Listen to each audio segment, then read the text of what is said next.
This just arrived, and I know a lot of you have been waiting for this before you go ahead and buy one of either the Tab Ultra C Pro, which is in this box, or the Note Air 3C. I've been using the Note Air 3C at work this week, and I've been really enjoying it. I still find, when I'm at home, I still find that I am going to the Tab Ultra C, the original, which is my previous best Eink tablet. I still find that I use that for typing. I much prefer using that for making written documents than the Note Air 3C. So let's find out. There's a valid choice for the Note Air 3C, absolutely, that you could use a external keyboard, a Bluetooth keyboard, and use it in its portrait mode, and I really like that as well. This is the Tab Ultra C Pro. Incidentally, right after this, I'm going to go ahead and film a testing video, and then I'm going to go ahead and film a side-by-side Note Air 3C. So if you want to see the testing video, that's going to be a members only. It's just going to be me trying out a few things straight after this video.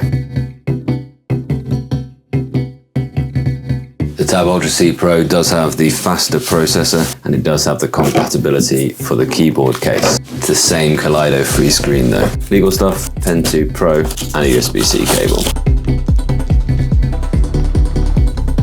I'm going to answer 4 questions that people have been asking me on my videos featuring this tablet so far. Does it feel faster? What does the screen feel like? Does the hinge work well on the keyboard case? Does the trackpad get in the way while typing? Hello. Let's have a little look around it though as well. The smart scanner does look better than previous, though I know a lot of people aren't going to want to see it there at all. Still got the design on there, slightly embossed. It's a B00 and then X. And the pogo pins are now on the back, whereas they were on the bottom of the device before. And that's because when I get out the keyboard case, it connects in a slightly different setup. So first one, does it feel faster? Yes. Yes, it does. I am pretty sure that is going to be another improvement on the latency testing when we see what Voya has to say about that. What does the screen feel like? Unsurprisingly, it is not as textured as the Note Air 3C. It is the same screen feel as the Tab Ultra C, and that's not a bad screen feel. I personally wouldn't want to kick it out of bed. I actually think that there is merit in the clarity of the non-textured, the non-matte screen feel, and it is doing a decent job of handling reflections. They aren't really specular. They're still quite diffuse like that. Some other differences straight away. You can see it's got also volume buttons on the side as well. There's a fingerprint reader as usual up there as well. So now the keyboard case, which is the biggest distinction between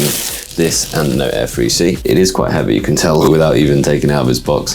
You can tell that's going to be quite heavy. And this is what makes it a productivity device rather than a purely note-taking device. A little cardboard case containing the foam insert there. Bit of needless extra packaging. And this time they've included a trackpad as well.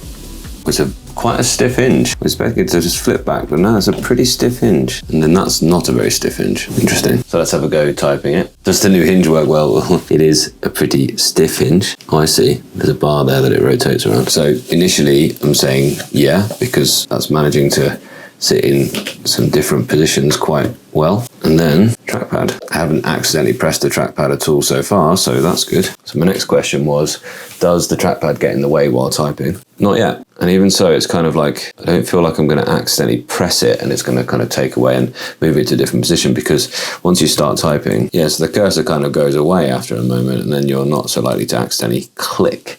And that's the thing that's going to be annoying. It's not an accidental kind of motion.